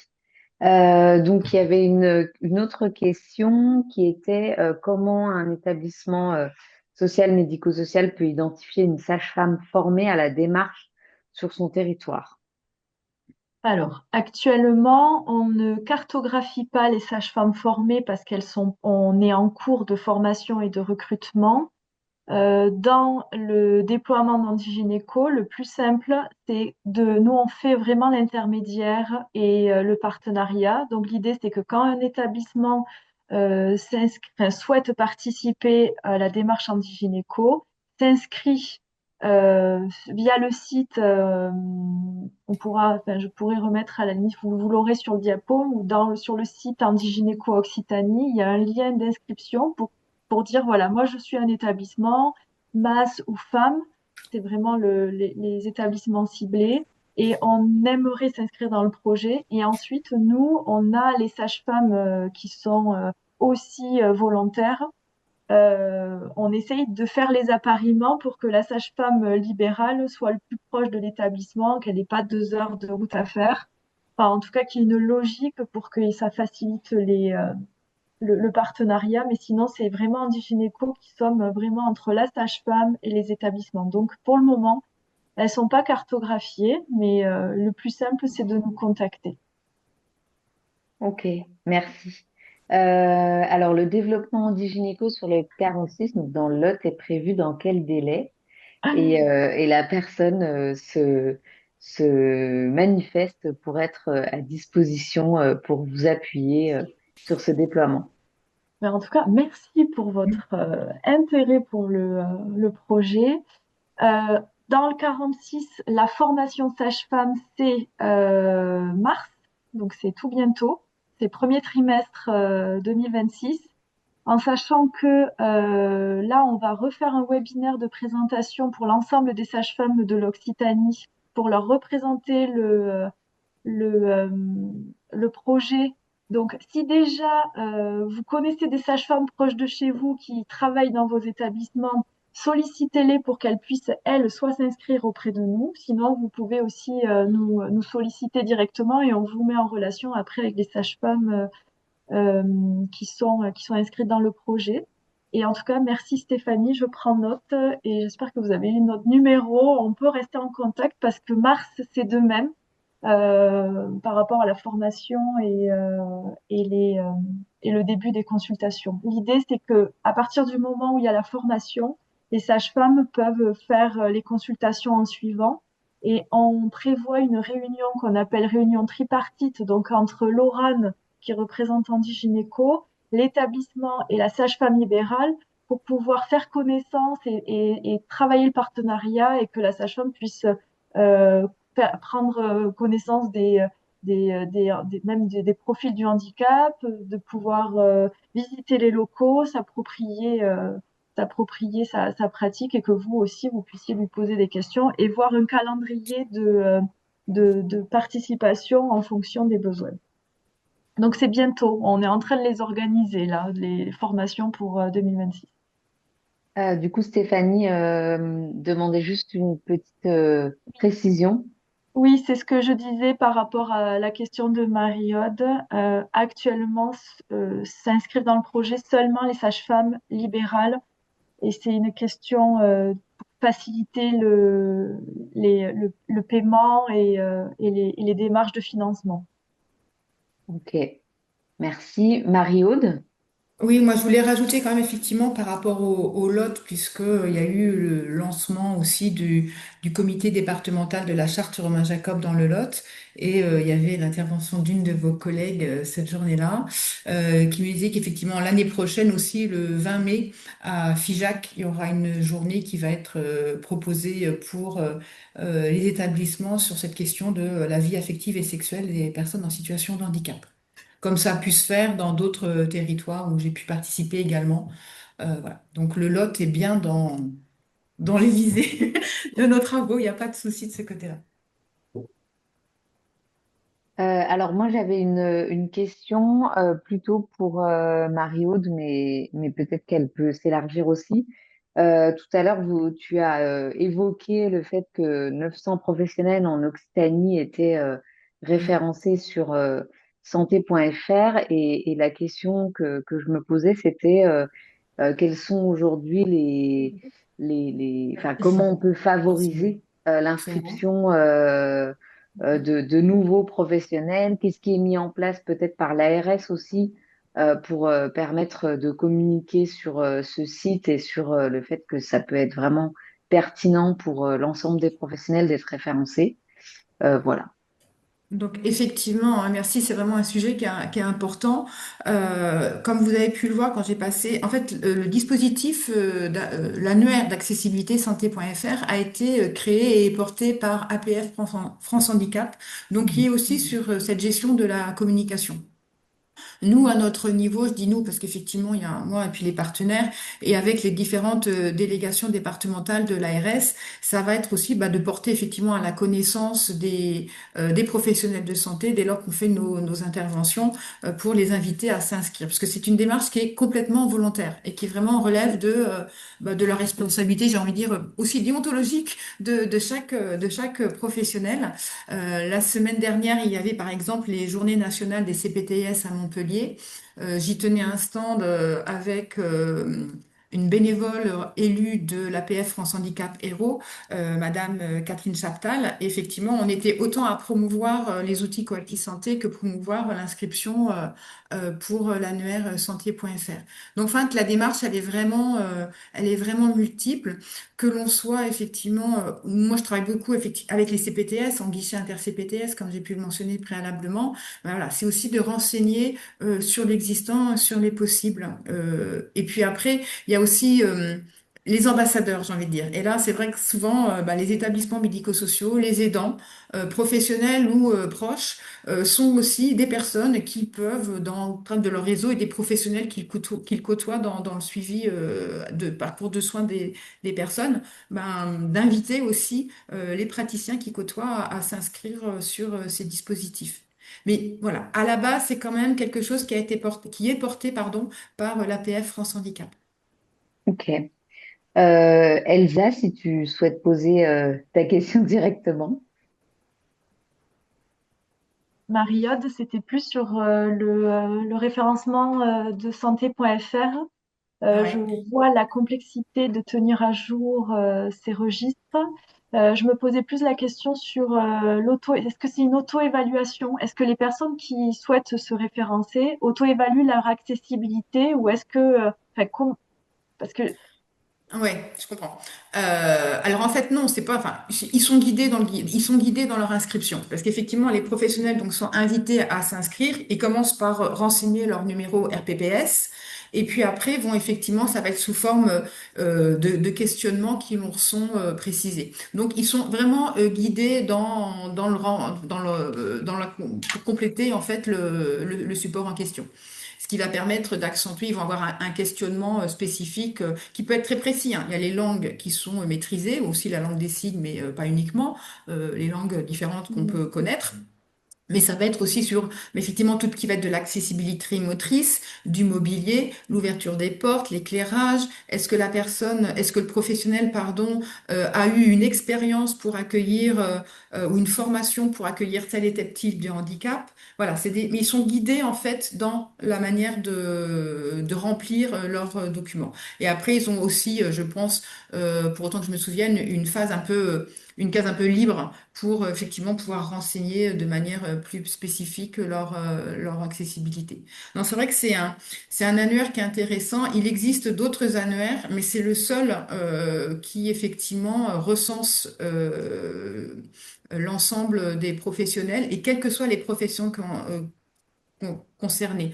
En fait, on a actuellement des annuaires qui vont peut-être être un peu spécifiques par spécialité, chirurgien dentiste notamment. Mais là, pour le coup, ça permet aux personnes et aux aidants d'avoir sur un seul et même support l'ensemble des professionnels qui sont recensés.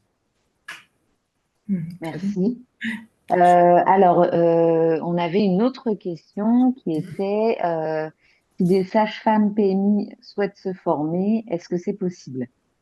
Alors, du coup, par rapport au projet, je reprends que effectivement, ce sont que des libérales qui peuvent avoir accès donc au financement et donc formation en gynéco et participation. Après, il va exister prochainement une formation ciblée professionnelle de santé pour monter en compétence dans le champ du handicap et santé sexuelle et suivi gynécologique. Mais pour le moment, ce n'est pas d'actualité. Mais cette formation, on va dire, qui sera montée, sera ouverte à tout mode d'exercice. Mais pour le moment, Handigynéco ne peut pas ouvrir sa formation dédiée aux sages-femmes de PMI. Je sais pas si je suis claire du coup, mais, mais Peut-être du qu'il coup, existe via l'ARS ou d'autres dispositifs des formations possibles. c'est Je rare. sais pas si... Ok, Ouais, sur vraiment la spécificité gynéco et champ du handicap. Donc là, effectivement, on se dit qu'il y a vraiment une formation que Handy Gynéco propose. Et vu les demandes, ça sera ouvert dans un avenir proche pour tout autre corps de mode d'exercice. ok. Et Merci. si, Oui, vas-y, vas-y. mais du coup, Pardon. tant que j'ai la parole, je peux me permettre du coup de répondre à Patricia Deltour. Je vois qu'il y a la question par rapport à la consultation dédiée en Lozère. Donc, comme je disais, on travaille vraiment en complémentarité avec les consultations du territoire. Et l'idée, c'est de pas faire chacun de son côté. C'est mieux. Et après, il y a cette disparité territoriale où dans certains donc, départements, ils n'ont pas accès aux consultations dédiées. Et là, effectivement, Handigynéco prend une place un peu plus importante, mais j'ai envie de dire, il y a déjà des choses qui sont mises en place de façon plus officieuse sans Handigynéco et ça fonctionne. Et par exemple, donc en Lozère, ou là on dit Consul 30 ou 34 ou en Disco à Toulouse, l'idée c'est de venir travailler ensemble. De même qu'avec le CRCDC qui propose des dépistages organisés dans certains établissements, l'idée c'est, je pense qu'on a vraiment besoin de tous ces dispositifs pour essayer de couvrir tout le territoire et on n'est pas là pour remplacer, mais vraiment travailler en complémentarité. Et donc effectivement, l'équipe de Lozère, le Lozère, c'est vraiment un territoire génial qui vous travaillez vraiment comme ça. Donc, on n'a pas encore déployé en Lozère, mais on va voir comment on va pouvoir travailler de concert. Alors, on avait une question aussi pour Cap Parents. Donc, Cap Parents peut-il travailler en partenariat avec des services de maternité du secteur public? Alors oui, oui en lettres majuscules même. Oui, oui, on a vraiment vocation à travailler avec les maternités publiques, privées, enfin toutes les maternités, toutes les sages-femmes, tous les gynécologues, enfin voilà, vraiment tout ce qui est questionnant sur l'accompagnement d'une personne en situation de handicap au sein de la maternité, on peut travailler en partenariat complètement. J'invite Madame Chiavinato, ça j'espère que je n'écorche pas le nom, à nous contacter du coup. Si je me permets, Et du coup, alors je oui, prends ma Elsa, oui. casquette cap parent. Donc, le département, comme vous l'avez vu, enfin, la région est quand même assez grande. Donc, cap parent, nous, on est arrivé il y a un peu enfin, un peu plus d'un an, voire un an et demi. Euh, Moi, j'ai présenté notre dispositif via le réseau RPO à l'ensemble des cadres des maternités l'année dernière. Et ensuite, je suis plus en lien avec les sages-femmes directement de PMI ou les sages-femmes vulnérabilité. Et là, vu qu'il y a les référents handicap qui ont été nommés, c'est aussi une porte d'entrée, mais j'ai envie de dire enfin, oui, oui, oui, un grand oui. Merci pour votre intérêt. Alors moi j'avais une question du coup dans le prolongement pour Cap Parents qui était quels sont un peu les besoins spécifiques que vous relevez en fait dans l'accompagnement des parents en situation de handicap, quelles sont les problématiques auxquelles ils font face et voilà. Donc je m'adresse plutôt à Cap Parents sur un peu les besoins spécifiques que révèlent aussi les parents et qu'est-ce qui manquerait aujourd'hui pour pouvoir les accompagner de manière plus globale peut-être. Eh ben, euh, déjà, moi, le premier point qui vient, et c'est le point qui a été développé aussi par Marriott, c'est tout ce qui est en fait accès aux soins, typiquement aux soins de la grossesse et du bébé, compréhension des soins et formation aussi des professionnels. Et ça, les parents nous le relèvent beaucoup. Il y a une forme de stigmatisation aussi qui est clairement qui est claire. Donc voilà, de pencher vers une parentalité, disons, positive et pas faite de oh là là, mais comment vous allez faire? Euh, donc il y a vraiment ce besoin-là de formation sur le handicap, du côté du sanitaire, d'avoir des notions sur les différents types de handicap. L'accessibilité, ce n'est pas que l'accessibilité d'un fauteuil roulant, mais c'est en termes de luminosité, en termes de support de communication. Et en fait, d'avoir cette interférence-là pour ce besoin-là d'être compris en fait et de penser le projet de manière positive en fait. Ce qui est assez en tout cas moi côté perso ce qui m'a beaucoup marqué c'est la peur du placement qui est très omniprésente chez tous les parents. Mhm. Et voilà, de se sentir de la légitimité est-ce que je peux y aller? Est-ce que de questionner le projet? Et le besoin, c'est de parler de ce projet-là, en fait.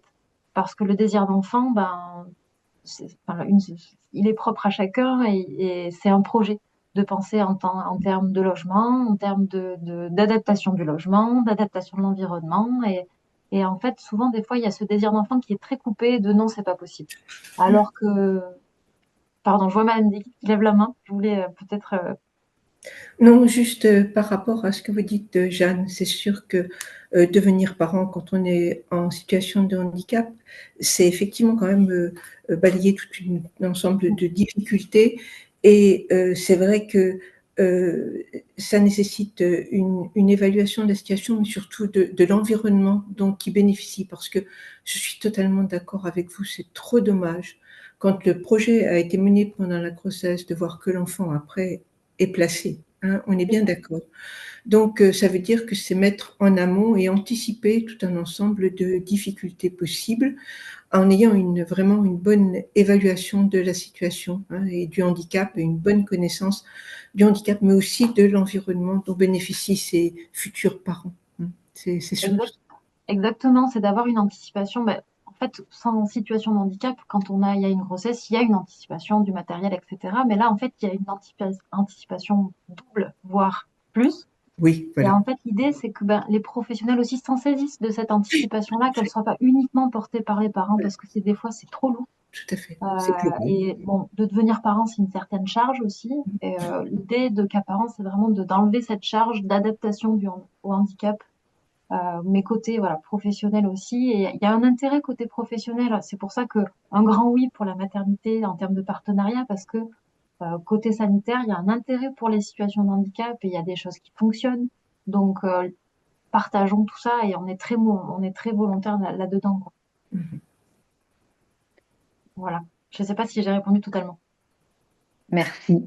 Alors, peut-être que ce qu'on peut simplement proposer, c'est si, en tant qu'intervenante, vous souhaitez, voilà, soit ajouter un élément ou en tout cas vous poser une question aussi entre vous, parce que là, ça y est, on a relayé un peu toutes les questions qui étaient dans le chat, donc il nous reste un petit peu de temps si vous, voilà, si l'une d'entre vous ou si plusieurs souhaitent rajouter un élément, vous êtes aussi libre de pouvoir le faire maintenant.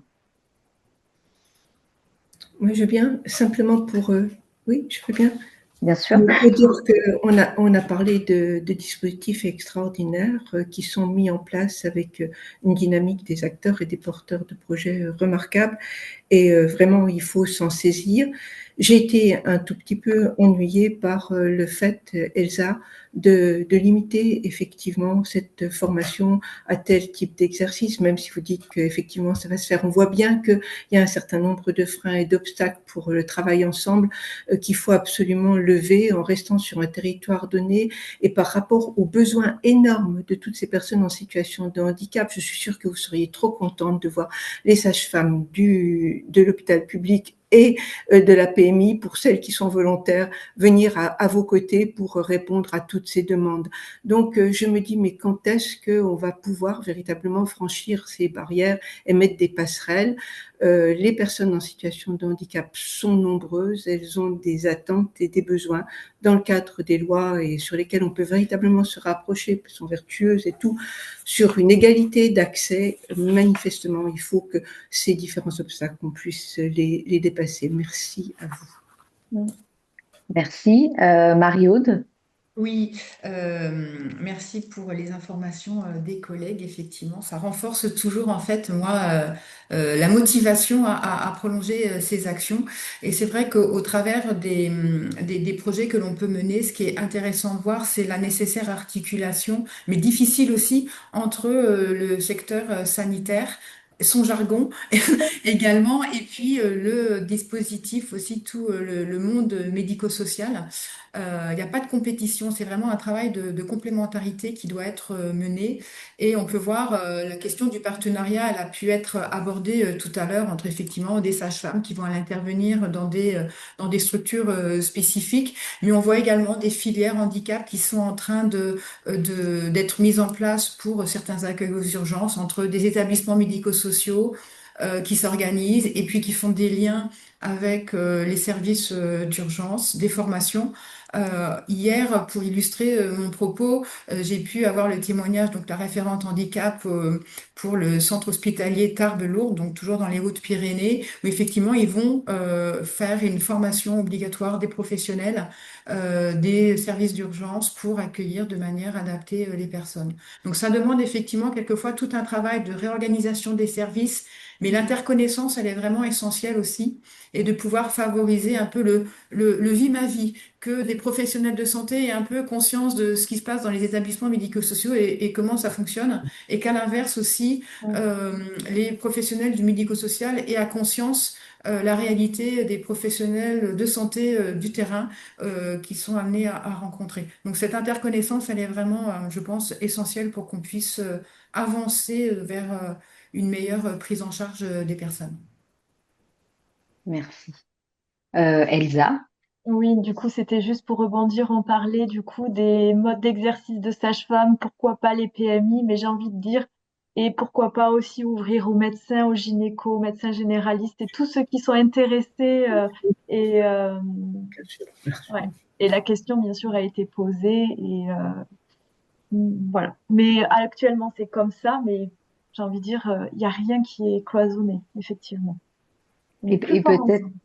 peut-être que sur d'autres régions, ça existe déjà, de pouvoir avoir accès en tant que professionnel de santé, mais plutôt dans d'autres exercices non libéraux. Est-ce que c'est des choses qui existent déjà et peut-être de comment on peut s'en inspirer et faire évoluer, comme tu disais, les possibilités d'accès à la formation pour tous? Alors, ça, je pourrais pas dire pour toutes les régions, mais Handigynéco, pour le moment, à ma connaissance, c'est vraiment encore ciblé très sage-femme. Mais après, on voit que dans les consultations dédiées, il peut y avoir autant des sages-femmes que des médecins. Et donc, ça s'ouvre, ça s'ouvre. Madame Dekit?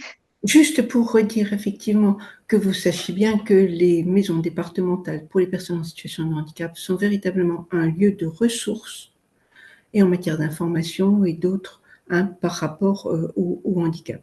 Ça, c'est un guichet unique et ça a été voulu par cette loi de 2005 et vraiment, ça a changé complètement les choses. Voilà. Merci. Marie-Aude? Oui, je vais encore reprendre la parole, excusez-moi. Pas de Mais souci. ça va être un peu plus sur effectivement cette notion de les campagnes de prévention en termes de santé publique. Effectivement, dès lors qu'on a pu voir Octobre Rose, il suffit d'aller regarder. Il y a beaucoup de maisons de santé, de CPTS, il y a une grosse mobilisation des différents acteurs sur ces questions-là. Et la plupart du temps, quand on va voir un affichage, effectivement, c'est ouvert à toutes les femmes. OK. Mais dans les faits, est-ce que c'est vraiment ouvert à toutes les femmes? Les affiches de prévention, est-ce qu'elles sont connues? Est-ce qu'elles sont adaptées? Est-ce qu'elles permettent de toucher aussi des personnes qui ont des problèmes de lecture, de compréhension?